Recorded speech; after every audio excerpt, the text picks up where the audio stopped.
Okay. Hello, everyone. My name is Peter Müller. I am one of 3 co-founders of the German startup Dynamaze, and I am pleased to introduce Dynamaze to you at this event.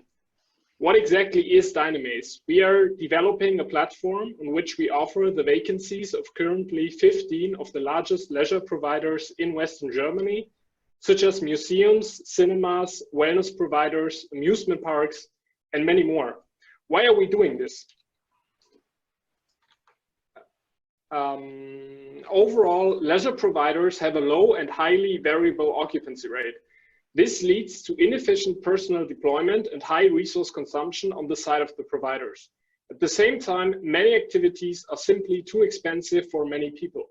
To illustrate, the average occupancy rate of a German cinema is only 13.7%. So over 85% of the seats are not sold and therefore not used. And this is exactly where we come in.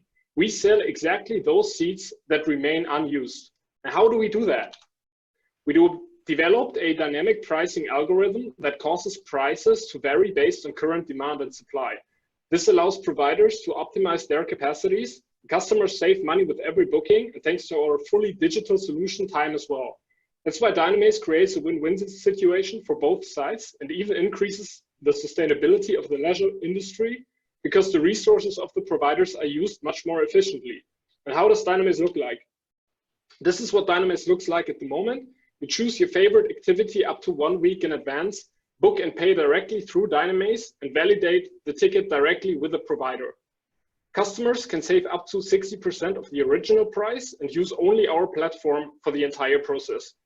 We're currently focusing on the area of North Rhine-Westphalia and have reached more than 20,000 individual users, achieved over 1,500 registrations, and sold more than 1,500 tickets from currently 15 partner providers with more than 5 million visitors annually. Due to Corona, we are relaunching our platform in 1 week. Our platform is free to use for end customers. However, there are diverse ways of monetization on the provider side. Right now, we are focusing on the first channel, which is a 15% fee for every booking that is made through Dynamaze. Later on, we will integrate other premium features, such as push notifications for special deals and targeting of special user groups. We are an interdisciplinary team of 2 economists and 1 IT specialist, and work together closely with 4 different professors of different disciplines who support us with regard to marketing issues as well as technical regards. I'm looking forward to the exchange with you afterwards and your questions, and thanks for your attention. Thanks, Doctor. Perfect timing. Any questions? I've got a question. Yep. How do you know that the price is actually the one variable that determines if people buy a ticket for such a opportunity, yes or no? Because maybe the demand is just not higher. We've made a lot of research, both with the customers and service providers. So we have a very good network of leisure providers here, especially in Cologne. And we ask them specifically how their demand changes if they vary prices. So for example, if they have special offers themselves, how does that affect their capacities? And we also did a survey with a lot of potential customers when we started. Okay, so did you do actually a market validation of this assumption, because you tested it with the offering side, with the supply side, but not with the demand side? And so now you should actually do some research on the market, right? So did you do this?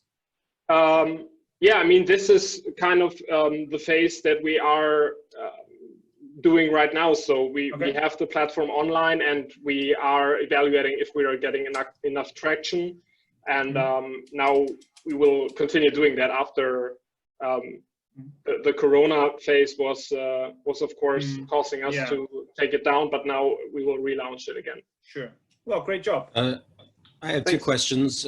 First, you mentioned 1 week out.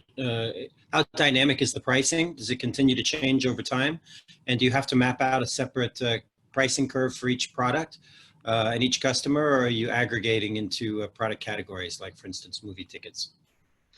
So the first question, that is correct. The price changes throughout time, and yeah, varies over time, as well as how many people are buying it. And the second question is, we have one price that varies, but for all the customers right now, it is the same price. But I mean, do you have to create a different demand curve, price demand curve for every product, every, when I say customer, I meant client, I'm sorry. Okay. I meant, okay. let's call it Yeah. the supplier rather Yeah. than for the customer themselves. Right now, we are not doing it because we are still at a pretty early stage, and we want to launch as soon as possible. So we kept the algorithm rather simple, but controlling for supplier-driven variables is definitely something that could be very valuable in the future. Thank you. You're welcome. I would also have a question. So, like you said that you would live on 50% of the tickets, of the ticket price. But when like Groupon did it, it was on 50% and they did not survive. So like how do you plan on living on with 15% of the ticket price only? And then second question would be, what are your longest partners and like how long are they staying on the platform? And how many tickets have you sold actually? Okay, sure. So for the first question, this is the slide. So I briefly mentioned, it was very briefly, but we have 3 different channels, and right now we're focusing on the fee because what's important for us right now is that we gain more traction on the supplier side.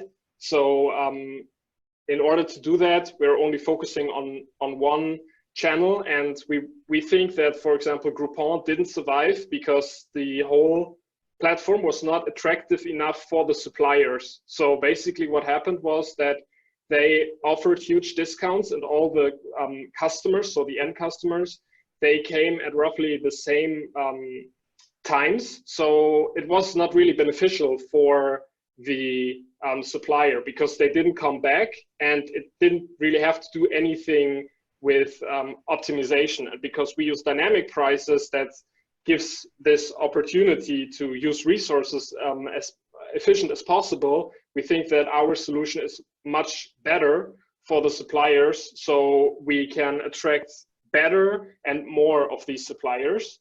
And later on, we will have very valuable information, for example, the price elasticity, which allows us to do pricing advices for the partners.